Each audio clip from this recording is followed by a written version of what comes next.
ಕೋಲಾರದಲ್ಲಿ ಮಾವು ಬೆಳೆಗಾರರಲ್ಲಿ ಈಗ ಆತಂಕ ಹೆಚ್ಚಾಗಿದೆ. ಮಾರುಕಟ್ಟೆಗೆ ಹೋಗೋ ಮುನ್ನವೇ ನೆಲಕಚ್ಚುತ್ತಾ ಇದೆ ಮಾವು. ಕೋಲಾರದಲ್ಲಿ ಈವರೆಗೂ 30% ಮಾವು ಬೆಳೆ ನಾಶ ಆಗಿದೆ. ಅಕಾಲಿಕ ಮಳೆ, ಬೂದಿ ರೋಗದಿಂದ ಮಾವು ಉದುರ್ತಾ ಇದೆ.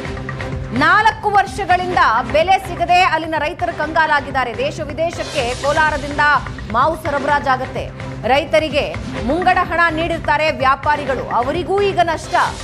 ಅಧಿಕಾರಿಗಳು, ಸರ್ಕಾರ ಈವರೆಗೂ ನಮ್ಮ ಸಮಸ್ಯೆನೇ ಕೇಳ್ತಾ ಇಲ್ಲ. ನಿರಂತರ ನಷ್ಟದಿಂದ ಮಾವು ಬೆಳೆಗಾರರು ಕಂಗಾಲಾಗಿದ್ದಾರೆ.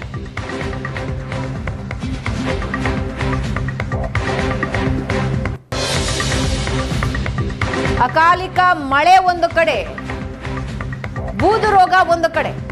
ಈ ಎರಡರಿಂದ ಕೈಗೆ ಬರಬೇಕಾಗಿರೋ ಬೆಳೆ ಮಣ್ಣು ಪಾಲಾಗ್ತಾ ಇದೆ.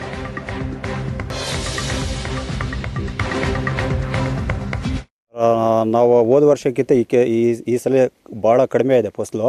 ಹೋದ ವರ್ಷ 40% ಇತ್ತು, ಈ ಸರಿ 20% ಕೊಡಲ್ಲ, 15% ಇದೆ. ನಾವು ತುಂಬ ಬಂಡವಾಳ ಹಾಕಿ ಮಂಡಿ ಮಾಲೀಕರಿಂದ ಅಡ್ವಾನ್ಸ್ ತಗೊಂಬಂದು ತೋಟಗಳು ಕೊಟ್ಟು ಅದರಲ್ಲಿ 10% ಕೂಡ ನಮಗೆ ಸಿಗೋಂಗಿಲ್ಲ ಸರ್. ತುಂಬ ಕಡಿಮೆ ಇದೆ. ಮತ್ತು ಬೂದಿ ರೋಗ ವಿಪರೀತ ಇರೋದ್ರಿಂದ 3-4 ಸರಿ ಔಷಧಿ ಹೊಡೆದರೂ ಕೂಡ ಅದು ಕಂಟ್ರೋಲ್ಗೆ ಬರ್ತಲ್ಲ. ಅಡ್ವಾನ್ಸ್ ಅವ್ರಿಗೆ ಕೊಡ್ಬೇಕು ಸರ್. ನಾವು ಕಾಯಿ ತಂದು ಹಾಕೋ ಅಂಥೇಳಿ ಕೊಟ್ಟಿರೋದು ಅವ್ರಿಗೆ. ಹಾಕಿಲ್ಲ ಅಂದರೂ ಕೊಡ್ಬೇಕು ಸರ್. ನಾವು ಬಡ್ಡಿಗಾದರೂ ಎತ್ಕೊಂಡೋಗಿ ಅವ್ರಿಗೆ ವಾಪಸ್ ರಿಟರ್ನ್ ಮಾಡಬೇಕು ಹಣ. ಆ ಥರ ಪರಿಸ್ಥಿತಿ ಇದೆ. ಹೋದ ಸತಿ ಒಂದು 60-70% ಇತ್ತು, ಈ ಸರಿ ಒಂದು 10-15% ಬೆಳೆ ಬಂದಿದೆ ಅಷ್ಟೇ. ಟ್ರಿಪ್ಸ್ ಜಾಸ್ತಿ ಇದೆ. ಬೂದಿ ರೋಗ ಮತ್ತು ಟಿಪ್ಸ್ ವಿಪರೀತ ಇರೋದ್ರಿಂದ ಬೆಳೆ ಬಂದಿಲ್ಲ.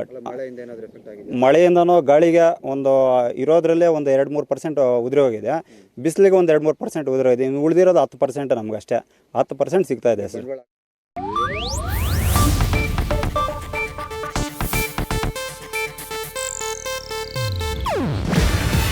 ಇದು ಏಷ್ಯಾನೆಟ್ ನ್ಯೂಸ್ ನೆಟ್ವರ್ಕ್ ಪ್ರಸ್ತುತಿ.